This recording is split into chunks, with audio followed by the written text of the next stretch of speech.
Y vamos a meternos de lleno en la situación de la provincia de Santa Fe y quiero hablar concretamente de la situación laboral, por eso está en línea y agradezco al ministro de Trabajo de la provincia, a Roberto Zuckerman. ¿Cómo va, ministro? Gracias por atendernos. ¿Qué tal? ¿Cómo les va? Muchas gracias a ustedes por esta nota. Bueno, ¿cómo podríamos definir en medio de esta pandemia los meses que se viene extendiendo, las idas y vueltas, pasito adelante, retroceso? En medio de todo esto, ¿cómo podríamos definir la situación laboral de la provincia? Bueno, la verdad es que la provincia, por lo que es su matriz productiva, tuvo realmente distintas reacciones, distintas situaciones en el medio de esta pandemia, ¿no? Hemos tenido actividades que nunca se han detenido, sobre todo lo vinculado al campo.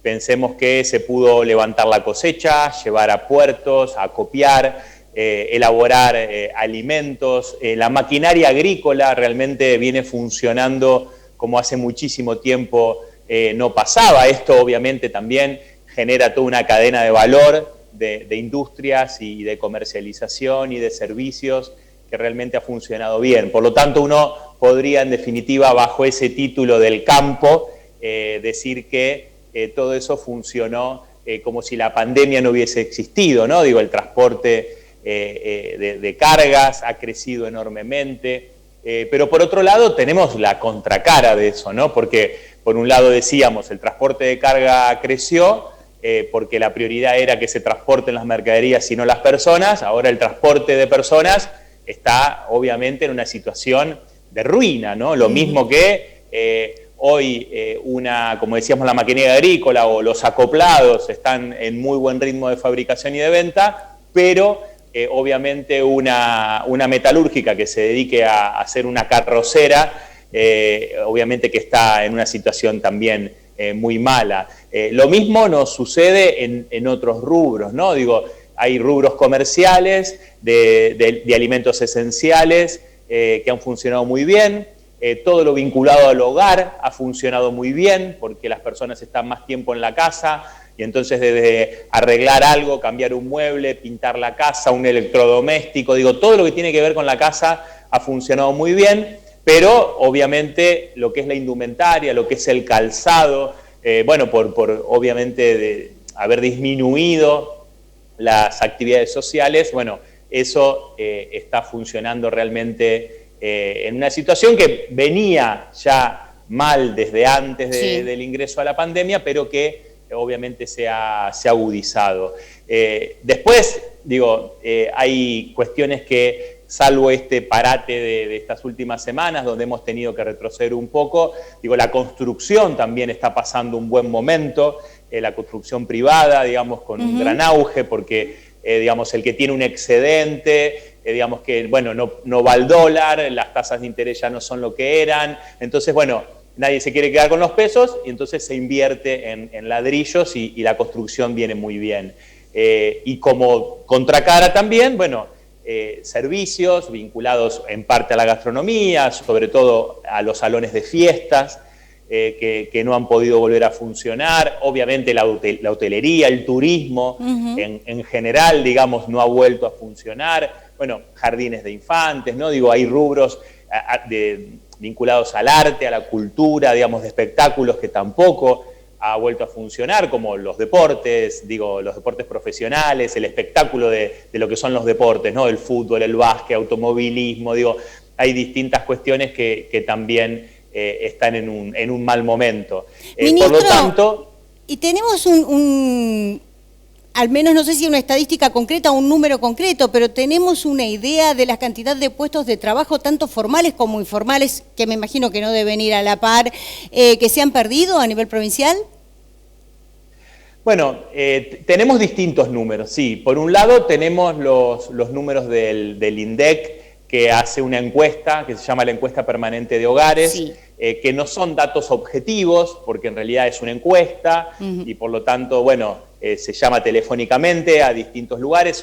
Es un estudio que se hace en la Nación, en 31 grandes centros urbanos, en la provincia de Santa Fe, en el Gran Rosario y Gran Santa Fe. Los números que tenemos son los de abril, mayo y junio, que obviamente nos mostró la parte más dura, más cruda de la pandemia, y ahí tenemos en el Gran Rosario una desocupación del 18% y en el Gran Santa Fe del 20%. Son números realmente enormes, ¿no? Que nosotros entendemos que lo que vino después, es decir, parte de junio, julio, agosto, digamos, que se reactivaron de distintas actividades, esos números tienen que mejorar. Ahora, cruzando los números, vemos que, digamos, esa caída que venía siendo pronunciada del empleo se estancó, digamos, no siguió aumentando, digamos, y un poco se empezó a recuperar, pero está muy bien esto que vos decís, esta observación, porque lo que notamos es que por cada trabajo registrado que se perdieron 8 informales, 8 de personas no registradas o de trabajos más precarios, y obviamente son de los sectores más vulnerables de la sociedad, con menor preparación, digamos, para el trabajo, de estudios formales. Entonces, digamos, estamos en una situación complicada, y eso que hemos tenido distintas políticas, por un lado la prohibición de despidos, que generalmente protege mucho más al empleo formal que al informal, como recién señalábamos de una manera. Por otro lado, con el pago de salarios del ATP, que es un programa nacional que llegó a pagar hasta casi 200.000 sueldos, partes de sueldos de trabajadores en ámbito privado. Esto estamos hablando de más de 20.000 empresas que se vieron beneficiadas. En la provincia de Santa Fe, sí, exactamente. Perfecto. En la provincia de Santa Fe, lo cual, si uno suma, digamos, más o menos cuando se dio el máximo de ATP, habrán sido 3.000 millones de pesos que llegaron a la provincia directamente al bolsillo de los trabajadores, pero si a eso uno le suma los 700.000 IFE, que implican, en definitiva, 7.000 millones de pesos, estamos hablando realmente de números muy importantes que llegaron, insisto, de manera directa a los bolsillos de las personas, sin intermediarios, digamos, sin ninguna cosa rara, de manera objetiva, digamos, a la cuenta de cada uno. Y esto, imagínense que con este panorama que estaba señalando de estos programas nacionales, así todo hemos tenido realmente y tenemos, digamos, una situación muy compleja en lo que tiene que ver con la actividad económica y con el trabajo, pero ustedes fíjense también esto, ¿no? Digo, uno no puede analizar solamente la pandemia, uno tiene que analizar cómo entramos a la pandemia. Y nosotros entramos como país a la pandemia como se contagia de COVID un paciente de riesgo. Claro. Es decir, nosotros entramos a la pandemia con recesión, con inflación, con tasas de interés impagables, con una deuda externa que recién ahora estamos tratando de empezar a solucionar. Y el Estado Nacional ha podido sobrellevar esta etapa con emisión monetaria, es decir, fabricando plata, ¿no? Porque no tenía otra posibilidad de hacerlo, y si bien algunos eran muy críticos de eso, bueno, queda claro que dio resultado y que pudimos amortiguar, si se quiere, el golpe, pudimos generar paliativos, siguiendo, digamos, con estas analogías con la salud. Las curvas, los paliativos, es cierto. Sí, y bueno, y lo que creo es que nosotros ahora también tenemos que acostumbrarnos a vivir, digamos, con el COVID y tratar de avanzar en la actividad económica. Digo, más allá de un par de noticias que son muy auspiciosas. Yo ayer tuve una videoconferencia con el presidente y el presidente nos decía que posiblemente para noviembre pueda llegar a estar la vacuna. Esto, digo, estar la vacuna significa empezar todo un proceso de ver a quién se puede empezar a vacunar, obviamente a los sectores de más riesgo. Pero también el ministro de Salud de la Nación, Ginés González García, nos dice que quizás en este mismo mes, más para fin de mes o principios de noviembre, puede llegar a estar los resultados finales de 2 laboratorios que van a tener medicamentos para el tratamiento, ¿no?, del COVID. Por lo tanto, digo, quizás también son algunas buenas noticias, si se pueden concretar cuanto antes, para permitirnos, más allá de convivir con este virus, que como hemos visto, esta cuestión de las olas y de determinados momentos que se ve en distintos lugares del mundo, donde volvió nuevamente a recrudecer el tema, bueno, poder sobrellevarlo mejor y poder avanzar en la actividad económica. Y hablando un poquito de buenas noticias, antes de entrar en todo lo que tiene que ver con los acuerdos salariales, justamente lo escuchábamos al ministro Meoni ayer referenciar sobre la posibilidad de la vuelta, no solo de los vuelos, sino también de transporte de larga distancia. A nosotros es algo que nos preocupa mucho, el transporte de media distancia, porque hay lugares como Sunchales, Rafaela, Esperanza, son localidades que constantemente hay movimiento de gente y que hay un montón de actividades paradas a partir de esto, ¿no? Eso dijo que un poco va a depender también de la situación y de cada provincia, de cada gobernador. Eso también es una buena noticia, la posibilidad de que los micros vuelvan a funcionar. Absolutamente. Vos sabés que es muy bueno poder vincular esto también con lo que uno está empezando a ver de lo que tiene que ver con las vacaciones de verano, ¿no? Bueno, los micros de media distancia, como vos lo señalás, quizás no se habla tanto y realmente, como vos bien lo decís, genera un problema enorme a grandes sectores de la población que tienen que trasladarse de localidad en localidad. Y vos nombraste lugares, digamos, donde hay mucho desarrollo. Yo te quiero decir, más para el norte de la provincia, a veces hay personas que tienen que hacer 100 kilómetros de ida y 100 de vueltas para ir a un cajero, sí, ¿no? Para ir a un cajero automático a retirar su sueldo, su haber previsional. Y entonces digo, es fundamental que podamos avanzar. Además, he estado recorriendo distintas empresas de media distancia de la región, y realmente la están pasando muy mal. Digo, vuelvo a decir, más allá de distintas ayudas o beneficios que pueda estar generando el Estado Nacional, el Estado Provincial, con los subsidios también. Pero quiero vincular esto que vos planteás del transporte, porque nosotros realmente tenemos muchas esperanzas que el turismo provincial y nacional realmente tenga un año muy bueno. Ojalá que sea así, porque bueno, quizás hoy las personas no están pensando o tienen temores en comprar un vuelo internacional, de ir a otro lugar. Bueno, entonces hoy ya lo estamos viendo con las quintas, con las casas y las poblaciones alrededor de grandes ciudades, cómo se están completando, se están alquilando muy rápidamente una casa con pileta. Digo, porque tampoco sabemos los clubes cómo van a poder funcionar. Digo, el que tiene poder adquisitivo, bueno, va a poder seguramente hacerse esas escapadas, poder ir a estas quintas, a estas casas que pueden ser de fin de semana o de temporada, pero creo que también tanto ciudades importantes como Rosario, como Santa Fe, pero también todas las poblaciones de la costa, de la Ruta 1, de la provincia, como otras estancias y otros lugares que también tiene muy lindas la provincia, yo creo que va a poder ser, digamos, una excelente alternativa para revitalizar nuestro turismo provincial, ¿no? Ministro, por último, que nos queda poco tiempo y no quiero dejar de preguntarle, vamos a hacer un repaso de lo que han sido los acuerdos salariales en la provincia, lo que se concretó y lo que queda, ¿no? Porque tenemos un nuevo paro de Festran esta semana y creo que van alrededor de 14, 15 días ya, ¿no?, de medidas de fuerza.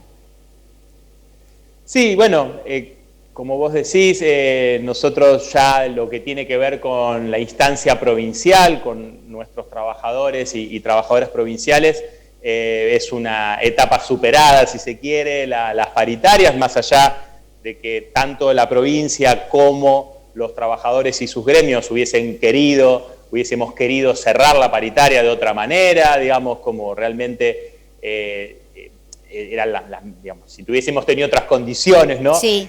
Bueno, la cerramos como pudimos, de acuerdo al contexto que teníamos y a los bolsillos flacos que no solamente tiene la población, sino que también tiene el Estado. Bueno, hicimos lo posible. Hay una frase que vale para utilizar, ¿no? Que lo ideal es enemigo de lo posible. Entonces, bueno, hicimos lo posible y pudimos cerrar las paritarias con los gremios centrales, con los docentes, con salud, con las empresas que dependen del Estado. Y bueno, lo que vos señalás de Festram es algo que a nosotros de alguna manera se nos escapa, porque es una negociación que, si bien hay una paritaria provincial, las partes son los municipios y comunas y los municipales, ¿no? Entonces, digo, nosotros ahí no tenemos la misma posibilidad que cuando arreglamos o tratamos de solucionar nuestra paritaria provincial. En este caso, es como que nosotros un poco hacemos de que invitamos a nuestra casa a las partes, ¿no? Le podemos dar un mate, un café, un vaso de agua, pero después son las partes, los municipios y los municipales los que tienen que ponerse de acuerdo. ¿Y cómo ha jugado la conciliación obligatoria en esto? Bueno, nosotros justamente iba a esto, ¿no? Sí. Uno tiene un sabor amargo porque desde el Ministerio nos han pedido los municipios que dictemos la conciliación obligatoria, no fue acatada por los trabajadores municipales, lo cual a nosotros nos duele porque parecería como que nosotros somos los malos de la película por dictar una conciliación obligatoria, cuando muchas veces son el gremio de municipales los que nos piden a nosotros que dictemos una conciliación obligatoria cuando ellos también entienden que la tenemos que dictar. Y esto es lo que uno plantea, ¿no? Digo, si uno está de acuerdo con pedir a veces la conciliación obligatoria, bueno, la conciliación obligatoria uno lo tiene que acatar, le guste o no le guste, digo, no son las reglas del juego, no son recomendaciones, y lo hacemos no para privilegiar a una parte, sino para bajar un cambio, para que se pueda justamente respirar hondo, pensar tranquilo y sentarse en una mesa y negociar y tratar de acordar. Entonces, bueno, esperemos que si tenemos que volver a dictar, pues la conciliación obligatoria dictada anteriormente ya se vencieron los plazos, bueno, veremos si hay nuevamente, digamos, un dictado de conciliación obligatoria, pero más allá de eso, y que obviamente pretendemos que se cumpla, lo que aspiramos es que las partes se puedan poner de acuerdo. Bien, y en realidad le consulto, excepto creo que es Rosario nada más que van a realizar una movilización, el resto de la provincia ninguno ha arreglado. Sí, en Rosario tampoco es que se ha arreglado, pero decidieron en esta semana no hacer medidas de fuerza, sino hacer una manifestación frente a la municipalidad. Bueno, obviamente Rosario es muy representativa, pero Santa Fe también, en ese sentido está claro que tienen posiciones distintas, pero bueno, una vez más, digamos, apelamos a entender, digamos, la situación que se vive y que además, digo, cada municipio, cada comuna tiene que poder hacerse cargo de esa obligación de pagar los salarios y los aumentos en la medida de sus posibilidades, ¿no? Porque sería muy fácil acordar un municipio, una comuna, una paritaria que no pueda pagar y después pedirle auxilio a la provincia para que se haga cargo de esos compromisos, ¿no? Digo, creo que cada uno tiene que ser consciente de lo que cada uno puede pedir en cada ámbito. Ministro, muchísimas gracias por su predisposición, como siempre. Esperemos muy prontito estar hablando nuevamente, hablando de reactivación y de creación de puestos de trabajo, cuando todo esto se aliviane, ¿no? Y empiece a pasar y ya tengamos mejores noticias. Gracias de nuevo. No, por favor, gracias a ustedes y bueno, aprovecho para decir que entrando en la página de la provincia, entrando en la página del Ministerio, que está en la parte de trabajo, hay una parte que habla de redes. Bueno, en ese lugar hay cursos de capacitación que son online, que son gratuitos. Es una oferta realmente importante pensando en el trabajo del siglo XXI, así que invito a todos y a todas a que se puedan inscribir. Digo que los cupos vuelan porque realmente hay una gran necesidad de capacitación, pero bueno, no quería dejar de plantearlo y que además próximamente vamos a poder seguir avanzando con programas también de empleo que van a ser fundamentales en la etapa que viene. Muchísimas gracias y hasta pronto, ministro. A ustedes, muchísimas gracias.